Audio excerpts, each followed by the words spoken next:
জগন্নাথ বুঝে গেছে সব শালারা বাটপার, আর কারো উপরে আমরা ভরসা করতে চাচ্ছি না। এই সব শালারা বাটপার, আর্মি হবে ঠিকাদার। সরকারকে আলটিমেটাম দেওয়া হয়েছে 24 ঘন্টার। এখন সমন্বয়করা এই ধরনের আলটিমেটাম এই আওয়াজ বলে দিচ্ছে যে সমন্বয়কদের মধ্যে অতি শীঘ্রই বড় ধরনের একটা বিভাজন আসতে যাচ্ছে। ইতিমধ্যেই অনেক জায়গায় কিন্তু বিভাজিত তারা হয়ে গেছে। পদত্যাগের ঘোষণা দিলেন দেশ বরেণ্য নির্মাতা মোস্তফা সরোয়ার ফারুকী। সাংবাদিকদের সামনে পদত্যাগপত্রে সই করেন সরোয়ার ফারুকী। রাষ্ট্রপতি মোহাম্মদ শাহাবুদ্দিনের কাছে তিনি পদত্যাগপত্র জমা দিয়েছেন বলে বঙ্গভবন সূত্র নিশ্চিত করেছে। মোস্তফা সরোয়ার ফারুকী নতুন উপদেষ্টা, সংস্কৃতি বিষয়ক উপদেষ্টা, শিক্ষার্থীদের দাবির মুখে, বিক্ষোভের মুখে তিনি পদত্যাগ করেছেন। খুবই গুরুত্বপূর্ণ আপডেট থাকছে আজকের এই ভিডিওতে। গোলাম সরোয়ার ফারুকী পদত্যাগ করেছেন এমন একটা নিউজ এই মুহূর্তে সোশ্যাল মিডিয়াতে ভাইরাল। প্রিয় দর্শক, এই মাত্র পাওয়া খুবই গুরুত্বপূর্ণ ভিডিওতে আপনাকে স্বাগতম। দর্শক, আপনারা ভিডিওর থাম্বনেল দেখেই বুঝতে পেরেছেন আজকের ভিডিওটি কতটা গুরুত্বপূর্ণ হতে চলেছে। দর্শক, আজকের ভিডিওতে অনেক চাঞ্চল্যকর সব গোপন তথ্য ফাঁস করা হবে, তাই না টেনে সম্পূর্ণ ভিডিওটি দেখতে থাকুন এবং এই রকম আরো নিউজ শুনতে চ্যানেলটি সাবস্ক্রাইব করে আমাদের সাথেই থাকুন। তো চলুন দর্শক, কথা না বাড়িয়ে আমরা মূল ভিডিওতে যাই। ঝামেলাটা পাকাইছে আসলে যখন আমাদের উপদেষ্টা পরিষদ মণ্ডলে নাহিদ ইসলাম এবং আসিফ মাহমুদ এই দুইজন উপদেষ্টা হিসেবে তারা দায়িত্ব পেল। তো যখন যেই পোস্টের মধ্যে টাকা আছে, ক্ষমতা আছে, প্রটেকশন আছে, সম্মান আছে, সেই জায়গাটা নিয়ে বাকিদের জেলাসি আসবে। দর্শক, আজকে যে আওয়াজ উঠেছে এই আওয়াজ বলে দিচ্ছে যে সমন্বয়কদের মধ্যে অতি শীঘ্রই বড় ধরনের একটা বিভাজন আসতে যাচ্ছে। ইতিমধ্যেই অনেক জায়গায় কিন্তু বিভাজিত তারা হয়ে গেছে। 7 কলেজ ইস্যুতে বলেন, 35-এর চাকরির ইস্যুতে বলেন, জাহাঙ্গীরনগর বিশ্ববিদ্যালয় ইস্যুতে বলেন, জগন্নাথ বিশ্ববিদ্যালয় ইস্যুতে বলেন, বিভিন্ন কারণে চট্টগ্রামে বলেন, আমরা কিন্তু দেখেছি অনেক সমন্বয়করা পদত্যাগ করেছে। আর এখন যারা আছেন, গতকালকে বিশেষ করে গত 3জন নতুন যে 3জন আমাদের উপদেষ্টা তাদেরকে যখন নিয়োগ দেওয়া হয়েছে সেটা নিয়ে কিন্তু নানান ধরনের বক্তব্য সামনে আসা শুরু হলো। বিশেষ করে সার্জিসের একটা বক্তব্যকে কেন্দ্র করে আমরা দেখলাম যে বিষয়টা অন্যদিকে একটু ভাইব্রেশনে যাচ্ছে। সরকারকে আলটিমেটাম দেওয়া হয়েছে 24 ঘন্টার। এখন সমন্বয়করা এই ধরনের আলটিমেটাম দিতে পারে কিনা, এটা কি তারা পারে না, আমার দৃষ্টিতে এটা পারে না। তবে এখন তারা কেন দিচ্ছে যে হ্যাঁ নাহিদ ঢুকছে, ভাই মাসে মাসে লক্ষ লক্ষ টাকা বেতন পাচ্ছে, রাষ্ট্রীয় প্রটোকলে চলাফেরা করতেছে। আসিফ কয়েকদিন আগে অনেকে বলেন যে নাগরা জুতা পরে ঘুরছে, এখন সে ফ্রান্স যায়, ফ্রান্স কার্ড দাঁড়িয়ে দিচ্ছে, পায়ে নাইকি ঘুরছে। এরা তো জীবনে এই চাকরিটা এরা পাইতো না, এদের কোয়ালিটি অনুযায়ী এরা এত ভালো ছাত্র না বা ওই লেভেলে যাওয়ার না। এটা অনেকের বক্তব্য যে তাহলে আমাদের দোষ কিন্তু, ঠিক আছে আমাদেরকে উপদেষ্টা বানান, আমাদেরকে বিভিন্ন জায়গায় দায়িত্ব দেন, আইজিপির সাথে ঘোরার সুযোগ দেন। এগুলো কেন হয়েছে? যখন বিভিন্ন পোস্টে এরা যাচ্ছে নানান ভাবে এদের লাইফটা অনেকের কাছে আকর্ষণীয় হয়ে উঠছে। আর অবশেষে সার্জিসের যে বক্তব্যটা ছিল যে 13 জেলা বা 13 জন একই বিভাগের, বাকিরা কেন অন্য বিভাগ থেকে আসতেছে না, ওইখান থেকে এই সমন্বয় বনাম সরকারের মধ্যে বড় একটা চ্যালেঞ্জিং আসছে। অন্তর্বর্তী সরকারে উপদেষ্টা পরিষদে রংপুর এবং রাজশাহী বিভাগ থেকে উপদেষ্টা দাবি করেছে বৈষম্য বিরোধী ছাত্র জনতা, যে না এবার রংপুর এবং রাজশাহী থেকে আপনারা কি বলা যায় একজন উপদেষ্টা নিতে হবে। এই দাবিতে আজকে তারা বিক্ষোভ মিছিল করেছে, যে বিষয়টা যদিও যথেষ্ট সমালোচনা আমার কাছে মনে হয়, যে ফল খাওয়া শুরু করছেন। তো মুক্তিযোদ্ধাদের কোটার বেলায় তো এগুলাই ছিল, এখন কিন্তু এগুলো বড় আকার ধারণ করবে। তাদের দাবি অন্য সময়ের মতন বর্তমানেও রংপুর এবং রাজশাহী বিভাগ অবহেলিত হচ্ছে, বৈষম্যের শিকার হচ্ছে এই দুই বিভাগের বাসিন্দারা। এই সময় তারা কোটা সংস্কার আন্দোলনের নেতা এবং জাতীয় নাগরিক কমিটির সদস্য সচিব আক্তার হোসেনকে অন্তর্বর্তী সরকারের উপদেষ্টা করার দাবি জানিয়েছেন। আর উপদেষ্টার দাবিতে তারা বেগম রোকেয়া বিশ্ববিদ্যালয় এবং কারমাইকেল কলেজের শিক্ষার্থীরা বিক্ষোভ মিছিল করেছেন।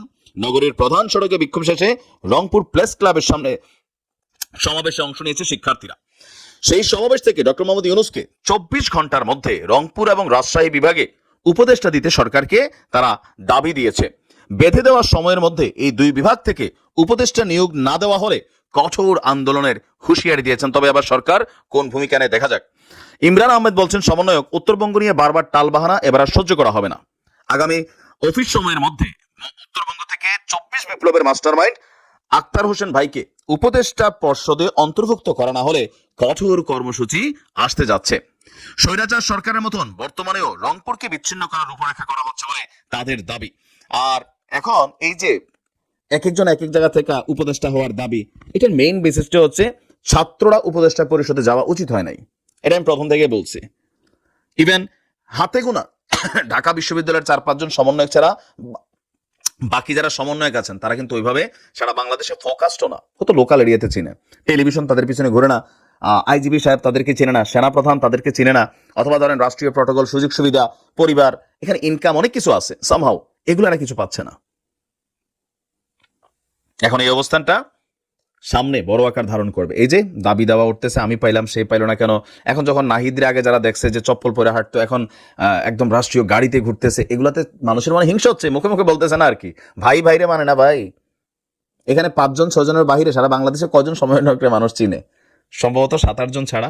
তো আন্দোলন নাকি 7-8 জনের বেসিস করা হয়েছে বা শুধু ঢাবি বেসিস করা হয়েছে? হয় নাই। 7 কলেজের শিক্ষার্থীরা বিভাজনে চলে গেছে, আশ্বাস দেওয়া লাগতেছে এখন। তো এটা ভালো লক্ষণ না, এটাতে বিপদে পড়তে হবে সরকারকেও, সমন্বয়কদেরকে মাথায়। ডক্টর মোহাম্মদ ইউনূসের জন্য যে শুধু বিপদ তা না, ডক্টর মোহাম্মদ ইউনূসের সামনে মহাবিপদ। আপনারা যারা হাসি ঠাট্টা করতেছেন, যে আপনারা আওয়ামী লীগের বলেন, যেই দলেরই বলেন না কেন, যে ডক্টর মোহাম্মদ ইউনূস বিপদে পড়লে এটা হবে ওইটা হবে, দেখুন ডক্টর মোহাম্মদ ইউনূসের বিপদ আসলে বিপদটা আমাদেরই আসবে। কিন্তু বিপদটা আসার এই পথটা তৈরি করে গেছে কে? এই সাধারণ জনগণকে কে বোঝাবে এই 3 মাসে একটা সরকার কি করবে? 3 মাসে বাজারের সমস্যা এটা বুঝলাম, কিন্তু যে বিদ্যুৎ বকেয়া, বিদ্যুৎ থাকে না, হ্যান ত্যান অনেক ধরনের কথা বলতেছে, এই বকেয়াটা তো আর ডক্টর মোহাম্মদ ইউনূস করে নাই, এটা তো শেখ হাসিনা করে গেছে। শেখ হাসিনাকে আপনারা আপনাদের বিল দিয়ে দিয়েছেন, শেখ হাসিনা এই বকেয়ার ইন্ডিয়াকে দেয় না, এই টাকা সে চুরি করছে, সে টাকাতে করছে, সে টাকা পাচার করছে। 93 বিলিয়ন ডলার মানে বোঝেন কত টাকা? একবার চিন্তা করতে পারছেন? হ্যাঁ, 93 বিলিয়ন ডলার দিয়ে কি হয়? আসলে কি বলবো আপনাদেরকে। তো আমি একটা কথা বলি, এর আগেও আমি 1 বছর মেবি 6-7 মাস আগে একটা ভিডিও করেছিলাম, যে আমাদের বিদ্যুতের উপর যখন সবাই মানে অহংকার করতেছিল যে আমাদের পারমাণবিক বিদ্যুৎ কেন্দ্র আছে, এইটা আছে ওইটা আছে, তখন আমি একটা কথা বলছিলাম, যারা আমাকে দেখেন অনেকদিন ধরে তারা জানেন, আমাদের বিদ্যুৎ উৎপাদনের দেশীয় যে প্রাকৃতিকভাবে বিদ্যুৎ উৎপাদন করা যে খাতগুলো ছিল, এগুলাকে ধ্বংস করা হয়েছে। এগুলাকে ধ্বংস করে একদম জ্বালানি নির্ভর করে ফেলা হয়েছে। আমি একটা কথা বলি, আমাদের বছরে 6 বিলিয়ন ডলারের জ্বালানি লাগে, যেটা যদি আমরা না আনতে পারি তাহলে আমাদের চলবে না, বিদ্যুৎ চলবে না, লাইট চলবে না, বিদ্যুৎ আসবে না, সবকিছু বন্ধ থাকবে। আমাদেরকে বিদেশি নির্ভর করে ফেলা হয়েছে, শেখ হাসিনা আমাদেরকে বিদেশি নির্ভর করছে। রাশিয়াকে খুশি করার জন্য পারমাণবিক বিদ্যুৎ কেন্দ্র করছে, হ্যাঁ, ইন্ডিয়াকে খুশি করার জন্য আদানি তাদের কাছ থেকে মানে বিদ্যুৎ কিনছে। আচ্ছা, আদানি যে বলছে যে যদি মানে 7 তারিখের ভিতর যদি না দেয়, মানে বকেয়া বিল না দেয়, তাহলে বন্ধ করে দেবে। আচ্ছা বলেন, আদানি যদি যে কোনো সময় বন্ধ করে দেয় তাহলে আপনারা কি করবেন? তার তো ব্যবসা, এটা সে বিভিন্ন ইস্যু দেখায় বন্ধ করে দিতে পারে।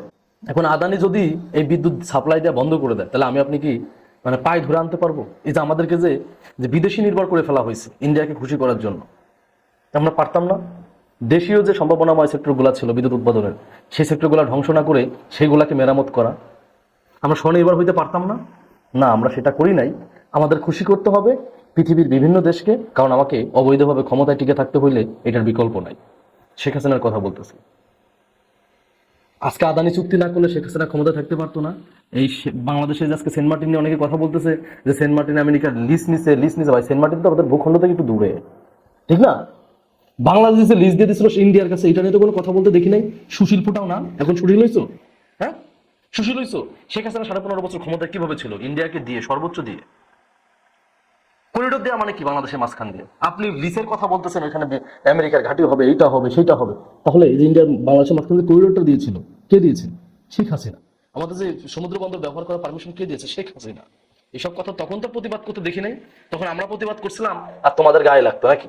শেখ হাসিনা পতনের আগে বাংলাদেশের সাথে তো দিয়ে দিছে, পোর্ট ব্যবহার করার অনুমতি দিছে, যে যদি ইন্ডিয়ার কোনো জাহাজ আসে তাহলে আগে খালাস করতে হবে, এই অনুমতি দিছে। এখন তো সেন্ট মার্টিন তো এখনো দেয় নাই আমেরিকাকে, তাতেই তোমাদের এই অবস্থা। আর যখন বাংলাদেশে সবকিছু দিয়ে দিছিল তখন তো তোমাদের কথা বলতে দেখিনি। ফেনী নদীর পানি নিয়ে কথা বলার জন্য আমাদের আবরার ফারুদ মারা গেছিল, তখন তো কথা বলতে দেখি নাই। হ্যাঁ, তোমরা বোঝো নাই যে বাংলাদেশটাকে কোথায় নিয়ে গেছে শেখ হাসিনা। বিগত সময় বলছি তো, আপনারা আমাদের কথা শোনেন নাই। এই যে আমাদের বিদ্যুৎ সেক্টরটা সম্পূর্ণরূপে বিদেশি নির্ভর করে ফেলা হয়েছে।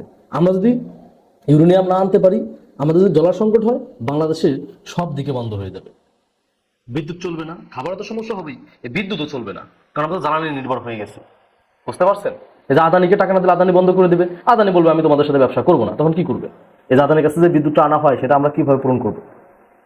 কিভাবে পূরণ করবো? শুধু ডক্টর মোহাম্মদ ইউনূসকে দোষ দেন না, এই যে ক্ষতিগুলা করে গেছে শেখ হাসিনা, এই শেখ হাসিনা যে ক্ষতিগুলা করে গেছে, এই ক্ষতিগুলো আসলে পোষানোর মতো ক্ষতি না, বাংলাদেশের জনগণের জন্য একটা মানে বিষ খোলার মতো। বুঝতে পারছেন, যে কাজগুলা করে গেছে না, বিষ খোলার মতো। বাংলাদেশের জনগণ এটা অনেকদিন সাফার করবে।